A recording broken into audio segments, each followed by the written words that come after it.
Hello. There's my girl.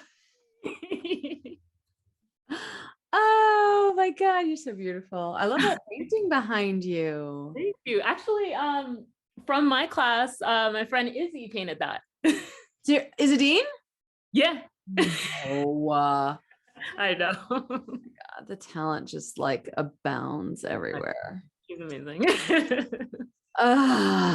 So I'm so excited. This is going to be a great discussion. Yes, I'm so excited about this. Yay. Okay. So I guess we're just going to kind of get right started. So hi, I am Stacy Tiro, and this is Changed for the Better, the Power of Arts in Education. I'm Stacy Tiro, a high school performing arts teacher for over 25 years. I've taught a lot of amazing people. Now that so many of my students are adults, they'll teach me how, through the lessons in my classroom, they have been changed for the better. Okay, so starting out, so my first 3 episodes have kind of focused and centered around the class of like 2014, 2015, but now I'm kind of going back a couple of years, back to the class of 2009. And I did the math. It took me a little while to do the math, but that's 13 years ago. Oh my God. Oh my God. That's 13 years ago. So the little bit of background before I get to the first question and before we introduce this magnificent person. The person who I'm staring at is the owner and operator of SLD Wellness, and we'll tell you what that means in a little bit. And she's got a big focus on mental health and healing, and she'll talk more about that in a moment. So we actually reconnected, I don't know, a year ago or so, something like that. I had seen on Facebook that she kind of was branding a new company, and she had a podcast out. So I decided to start listening to a couple of episodes because that's how I roll. And it was on a long walk during the pandemic in that May, I think it was May of 2021. And the episode that I was listening to focused on the importance of creating boundaries, right? And we all have all sorts of issues creating boundaries and saying no, and, kind of creating that protective bubble around ourselves. And of course, I'm in the middle of my walk and I'm like, my brain just starts churning in overtime. And it inspired me to write a blog post because I was like really kind of getting into blogging at that time. And I think that as I was writing it, I went back and I reread the blog post, and I think I had the concept for this podcast, Change for the Better, for a long time. Because in the blog, almost a year ago, I was writing about how connected I tend to get to my students when they're teenagers, and how interested I am in their, progress into adulthood, and seeing how they blossom, seeing how they come to realize, who they are as adults. And, I've had the pleasure of kind of from the sidelines, from backstage per se, seeing Stephanie go through, I just said her name. Well, you're going to introduce yourself anyway. Stephanie, seeing her, really come into her own. And, she's gone through like her own sort of personal evolution that I found really fascinating. So I think we'll start with question number 1, which will get us into the whole conversation, which is, what is your name, Stephanie, the year you graduated, which I already said, and most importantly, what do you do now? Yes. So, hi, my name is Stephanie Lauredent-Diasio. I graduated in 2009, and I am a doula. I'm an energy healer, Reiki practitioner, and a coach. And when you say a coach, like a life coach? Yeah, like life, wellness. I have also been huge in helping people get out of like toxic work environments. So very much like from the career side of helping people figure out what it is that they want and how do they get there. It's funny. Since I've known you, which has now been for quite some time, well, 13 plus, I guess, 4 is that's 17 years. Yes, oh my gosh. It's crazy. Stephanie has always been a really like positive kind of healing person. And, I know that you've dealt with, your own personal anxieties, even back in high school, or especially back in high school, which probably has informed, your journey into what you do now.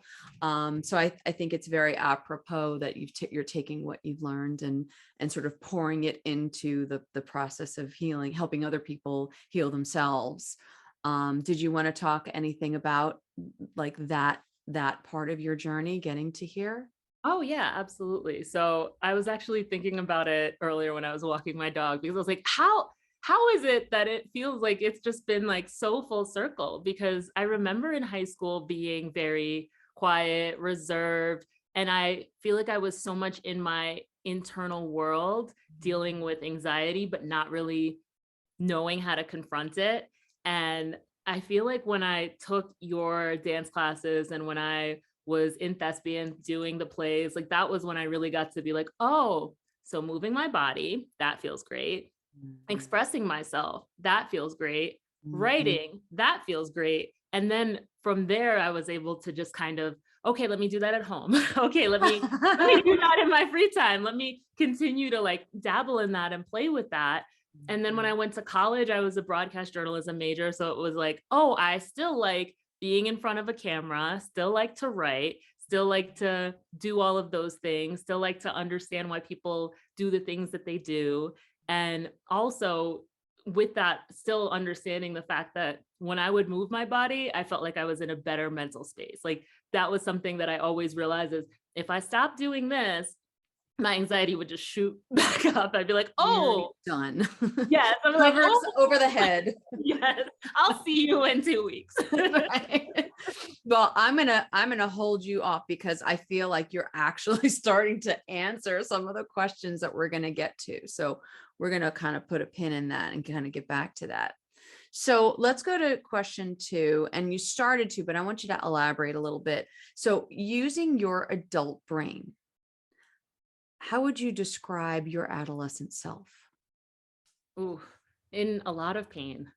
Like I feel like I was in so much pain, but it was like one of those things where it was always hiding behind my smile. Like the more I wrote, the more I realized that my smile was very much my defense mechanism. It was like the bigger the smile, the worse things were for me internally. And I'd be like, oh, I'm fine. Everything's great. But I didn't know how to verbalize it.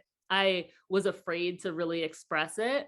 And at the same time, I was trying to fit in as much as possible. And I was very much just in this want to be liked, don't want to really show who I am fully, and not quite sure how to express that. That is the adolescent creed, I think. I think that's just where and the conversations that I've had so far and the teenagers that I continue to work with now, it's like you can see it's like palpable even, and they have masks, a lot of them still have masks on their face, so but like you can see it in their eyes and you can see it in their bodies, just how much they're holding on to, how much not good feeling that they're holding on to, like every single moment of their existence. And I just want to be like, you're going to be okay. I'm like, just move, just be in my class and just move. You're going to be okay. Yeah. Right. But, try and convince a 16-year-old of that. Oh yeah, I feel that too, because I remember having times where I'd be like, I just want to just curl up in a ball. I'm okay with just doing that. But it's like one of those things where when I would have to move, I'd be like, fine, I will. And then it's like, oh wait, that feels great. Oh, that makes me feel better. Yeah. Yeah. No, it's true. And I say all the time, I tell this to the kids too, they'll come to me at the beginning of class and say, oh, I'm not feeling well. I'm like, listen, go through the warm up. Just do the warm up. And then after the warm up, if you're still really not feeling great, then okay, you want to take a break, you want to sit, that's okay. But just do the warm up. And they're like, okay, and then they wind up doing the whole class. Yeah. Win. Yes. So let's talk more about that idea. So what, if you can remember something that happened in the studio, and it could be like generalized or something specific, something that happened in the studio that helped you to manage or to regulate your adolescent self. And this can be as broad or specific as your brain goes. So one that I think always sticks out for me is when you would do meditation, because every single time, whether it was like I think there was a class that you did like cardio Pilates. Mm-hmm. And so at the end of class, whenever you would have the meditation portion, I would come out of it and my voice was like this, quiet afterwards, because I would be just like so calm. I'd be whispering and my friends were like, I can't hear you. Why are you so quiet? I'm like, I'm just so calm right now. Did we do the beach meditation then? Was that like, do you remember? I don't remember doing the beach meditation. No, there at some point, and I don't remember what year it was, I started doing a guided meditation about, you're lying down at the beach and you're lying on the sand and the warm blah, blah. And I kind of do all that, the description. And then the water, like with each breath, the water comes in and covers the ball and it goes out. And now the kids who have been through it, they're like, can we go to the beach? Oh, I love that.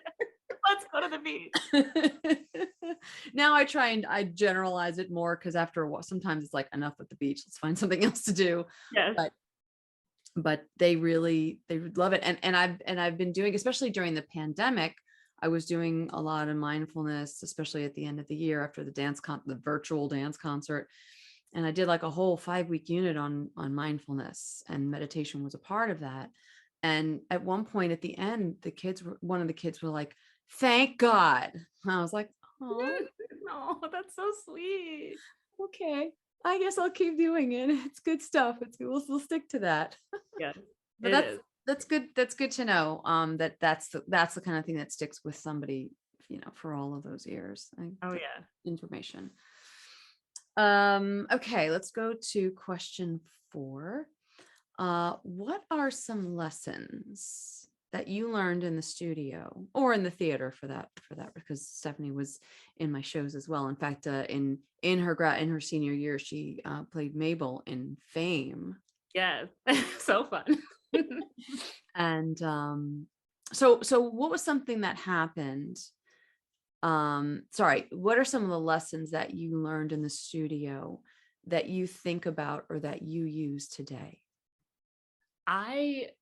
Speaking of Fame, I feel like one of the things that one of my friends, when they were watching, I think they were there for like all 3 days. And they were saying something like, I noticed that with each performance, your voice got louder and it sounded better. And that for me just like always stuck in my head, because I was like, whoa, like here I was always like insecure about my own voice. Then I realized like if I amplify it more, it sounds even better than I even thought. And like that's something that I always think of, even when I'm just like feeling like I want to get into my shell. It's like, no, like amplify that voice, because people want to hear it. People do want to hear what comes out of it. Yeah. And that's such a hard thing. Even as an adult, there are times when like, I'm like, oh yeah, everybody loves their Tiro. And then I still get that thing in the back, like, oh, maybe I should just like be quiet. Like maybe I should just not talk as much. And then they're like, what's wrong with you? Why aren't you speaking? But it amplifies when you're in your teenage years. Imagine how loud that voice must be. Yeah. To a teenager. Oh Say, yeah. Shut up. So like, don't shut up. Be louder. It's okay.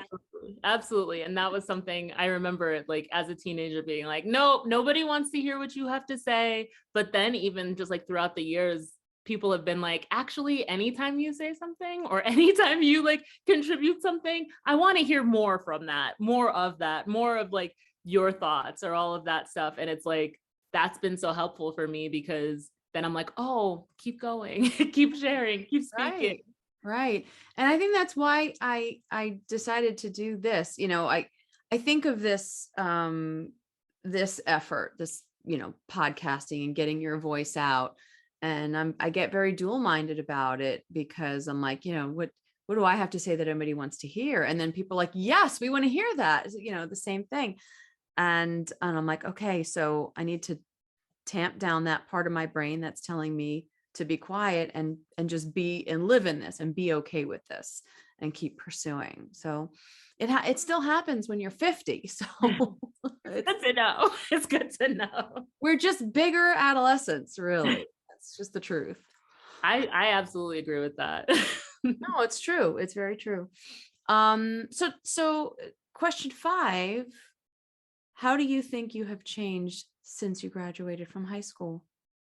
I think that since I've graduated from high school, I am more vocal. Mm-hmm. I'm definitely more confident in myself. Mm-hmm. And I also feel like boundaries are like my favorite thing. Like I feel like when I was a high schooler, I was like, whatever you want. Like I was just kind of like, go ahead, bulldoze me. Now I'm like, why? Like that's a thing I wasn't really asking when I was in high school. Yeah, because I think a lot of kids don't know that it's okay for them to say no. Mm-hmm. That's actually a good thing.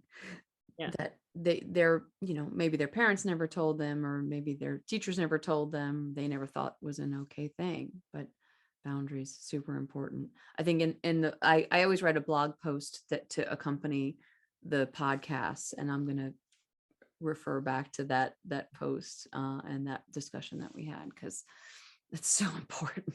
Boundaries. Oh yes. It's something I feel like that I always have to revisit whenever I'm at a point where I'm like, oh, I'm feeling drained. That's when I feel like I have to kind of like look at it from a higher level of like, what are you doing in your day that's making you feel drained? Are you putting so much of your time and effort into something that doesn't feel right? Like, what is it that you're doing that's allowing this to happen? And then I'm like, oh, I need to create some better boundaries here. We need to do a little separation. Yes. Yeah. So how does that, this is a separate question, not having to do with high school, but how does that apply to your business now? I feel like applies to so many things, because I've had instances where I've had people who are like, hey, I want you as my doula. Like I live in Denver. I've had somebody be like, hey, I want you as my doula. I live in Philadelphia, but I don't want to pay for anything. And I'd have to be like, what? Where am I going to stay? How am I going to get there? And what happens to the rest of my business if I just fly out there just to do it? Because birth could be a day. So a whole 24 hours out of state, not tending to my business. I had to I've had instances like that where I've had to be like, even though I know you, respectfully, I need to not do that. I love you, but thanks. Go. Yes. There's other doulas in your area. I'm sure there will. Yes. Yes. Yes, that does have to be a localized profession. Mm-hmm. Yeah. And if somebody is like, hey, I want you so much that I want you to travel, then you pay for the flight. Like that's not. Well, and birth doesn't happen on schedule. Sometimes they're a week late. I was a week late for my first kid. Yeah, it's so true. Some people are like, I've had somebody who was 6 weeks early. I've had people who are like 5 days late. There's some people who are 10 days late. So with all of that in mind too, I would have to be in town for a month. So I would be just waiting around. And if you start going into labor 2 weeks early, you hopping a flight that doesn't work. No, it does not. No. Wow. I kept thinking about, your schedule because we were supposed to do this last week, and, the caveat would have been, unless my client goes into labor. So I was like, oh yeah, okay, that could happen. And then I wound up having to change it to this week. And again, it was unless my client goes into labor. Yeah. I was like, Every oh, client, this could but take a it's wild. while. Yeah, Okay. it's wild. Like I've very much had like anything that I do, I always have to like, there is a chance. There is always a chance I might have to go to a birth, but Right. luckily like things have worked out where it's kind of been a seamless thing. And well, so vacation. So I mean, I take them. I do. But also with the place that I've been supporting at the hospital, like I tell them like, here's the days that I have off. There's also other doulas that are there. So we have a backup system. So like, for example, I'll be in Philly in May and they know like, hey, here's the time frame that Stephanie's going to be out of town. There's going to be a backup doula supporting you just in case you happen to go early and she's not there. If you go late, she's here. But if you go early, she's not here. Don't have birth in this week. Please give me the 5 days, please. I need a day off. Oh, I hear that. I hear that. So let's go to question 6. What would your adult self tell your high school self now to help ease the way in high school? Ooh. Mm.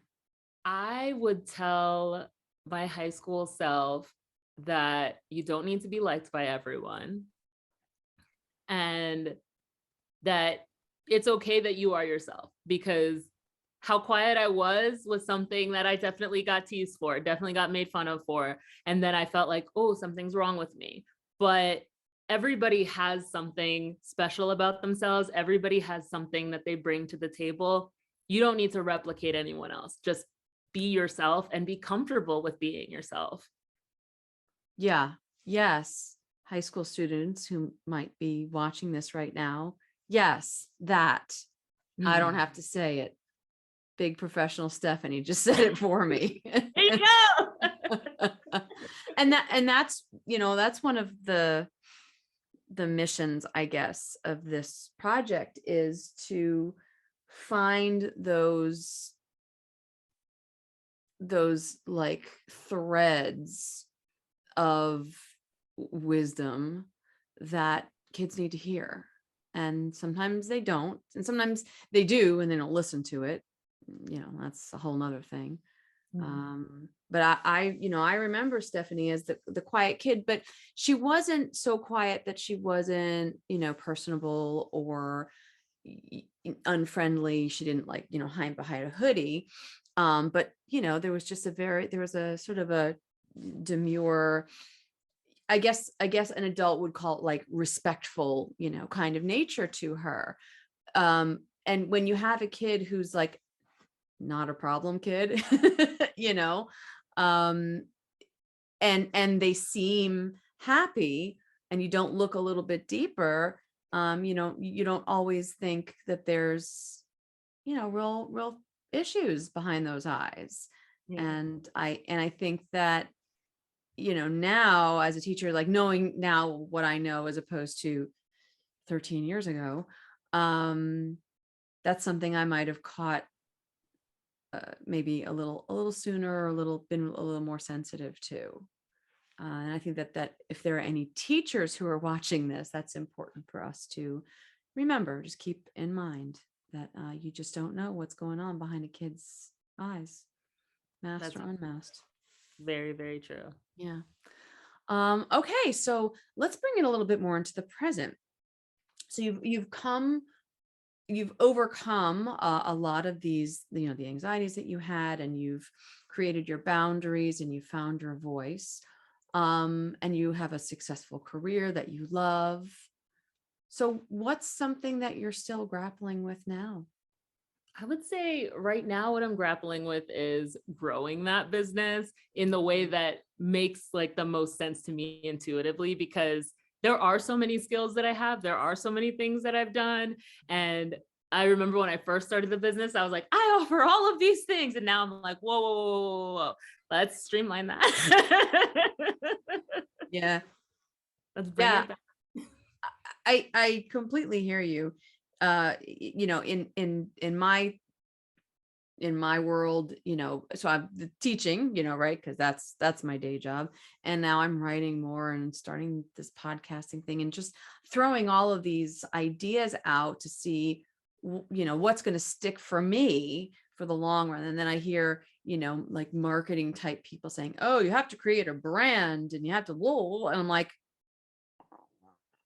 that idea of creating a business out of just wanting to share stuff with people, like, that's kind of where I am, just wanting to share things. And how do you make that into something that is lasting and that can reach a lot of people?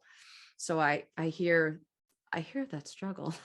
Oh yes. It's so, and I think for me, what's like the hardest part about that is like, that's literally what I used to do for businesses. Like I was a marketer, I have a business degree. And so having to have that lens for my own business, I'm like, Stephanie, what are you doing? Like, Stephanie, what would you do for a client? And like, I've had to really like look at it from that perspective of there's nothing wrong with being multi-passionate at all.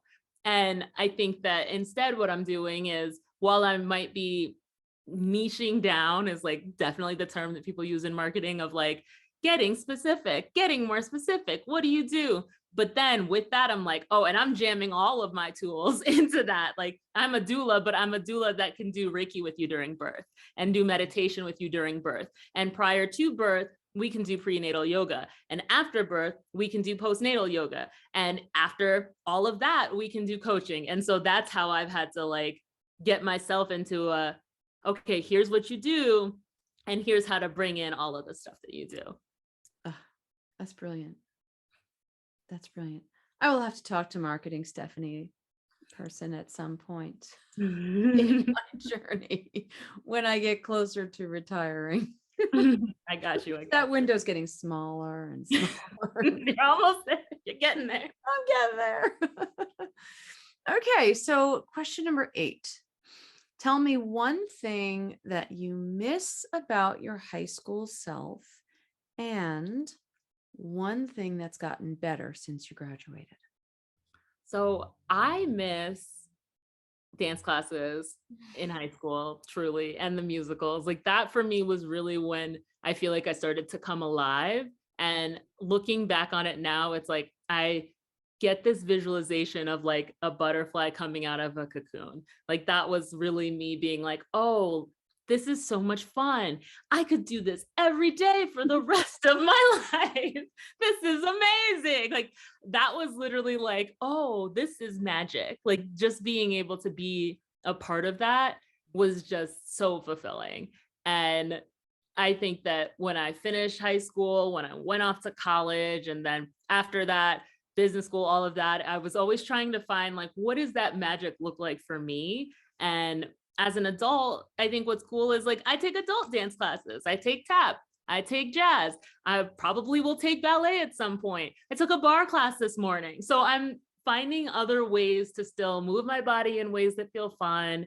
And I sing to myself, but sometimes online. That's right. But I, like being able to like do those things for fun now, I'm like, okay, like there's still ways to do that. And I think it also was what led to me becoming a yoga instructor. It was like, this is like a stage for me. 1 hour of a class of like, here's all the things that I can show you. And here's all the things that I can help you with. And so being able to like take that lens into things has made it so I'm like, oh, okay, like I get to do this every day if I look at it that way.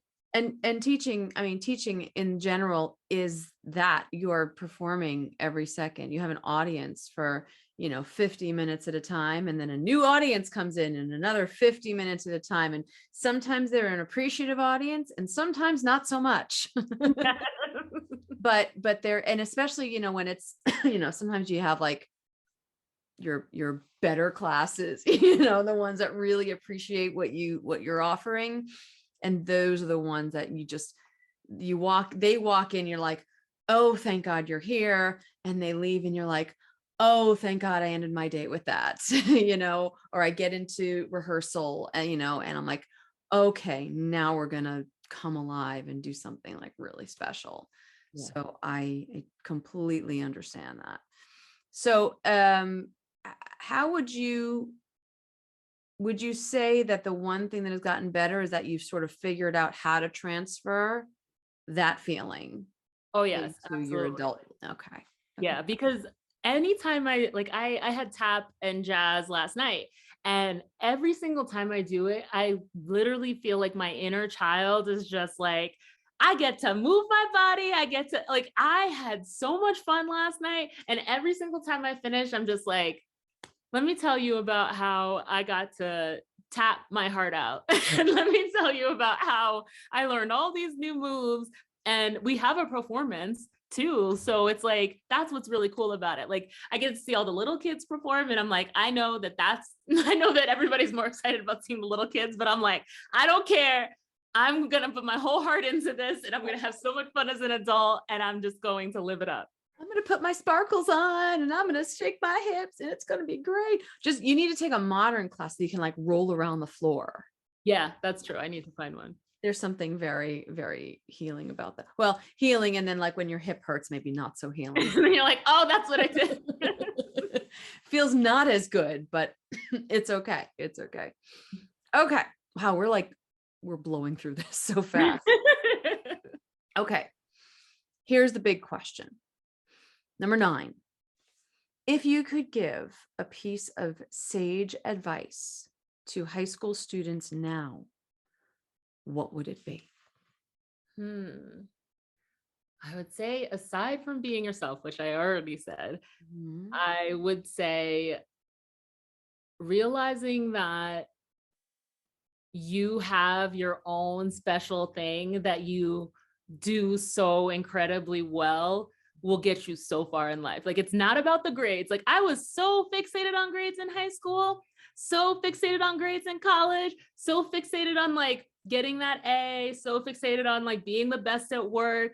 It's really like you as a person and the tools that you like bring to the table that matter so much more than the grades that you have. Like, yes, study, yes, do your best, but you don't need to agonize over those things. Like, there is no need to do that, because if you just put forth your best effort, that's what's going to be the lasting impact. If you learn from it, that's what's going to be the lasting impact there.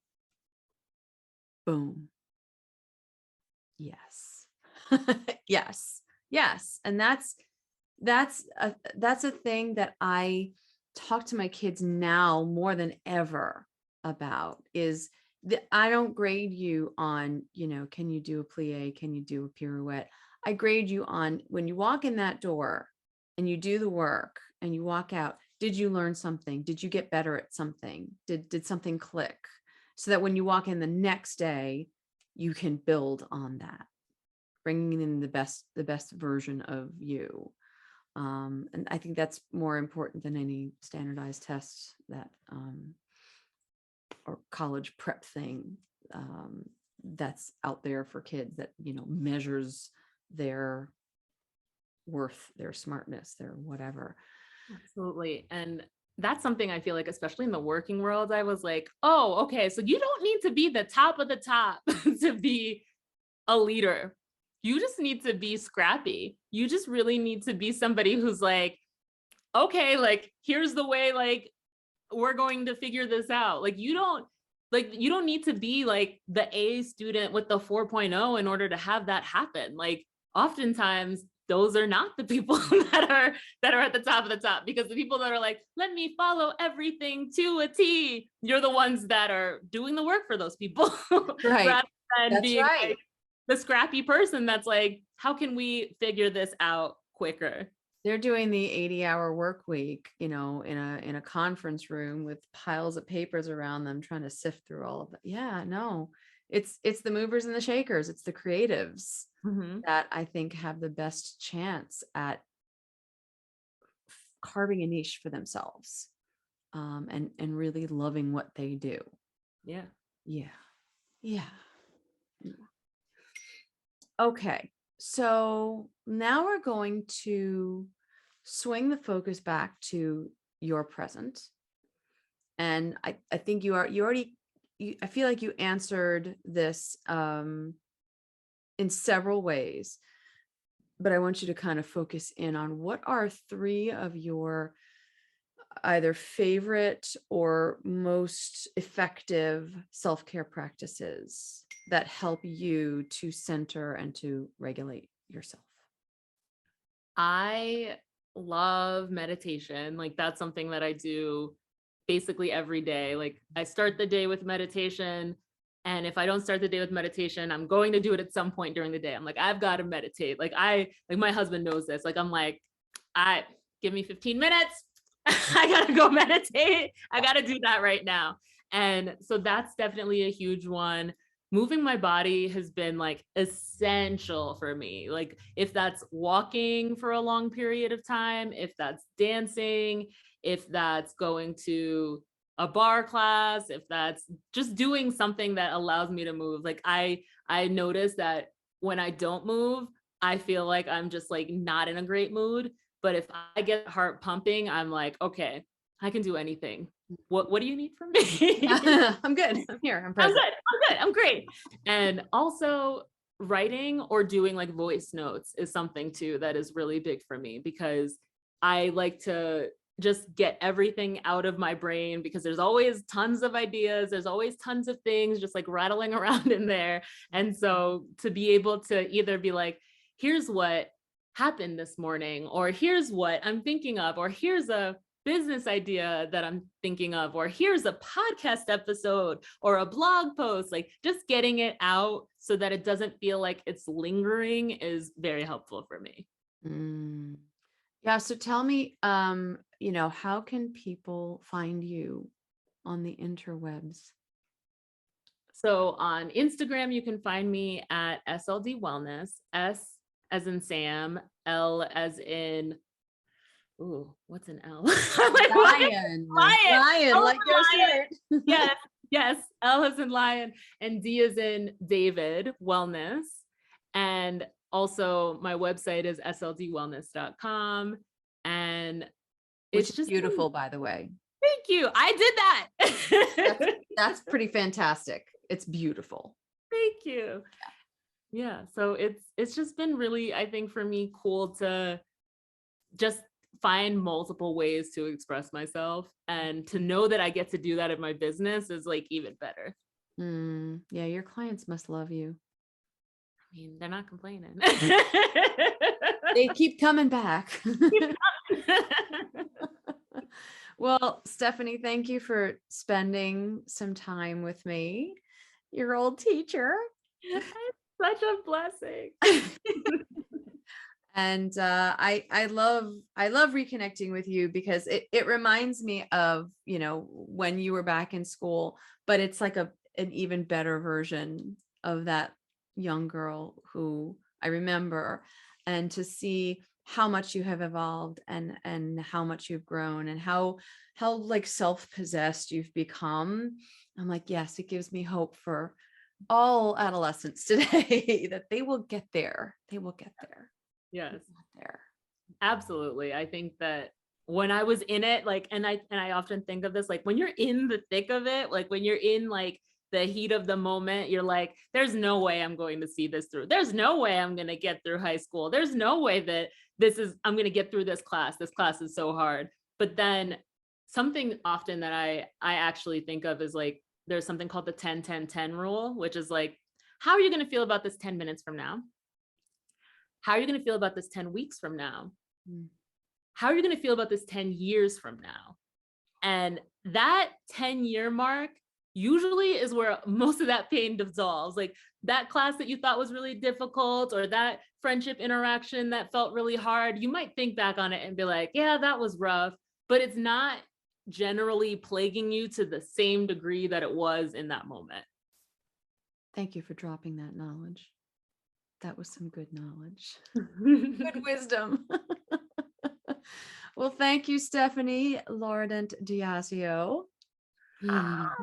And I look forward to our next conversation, not necessarily online.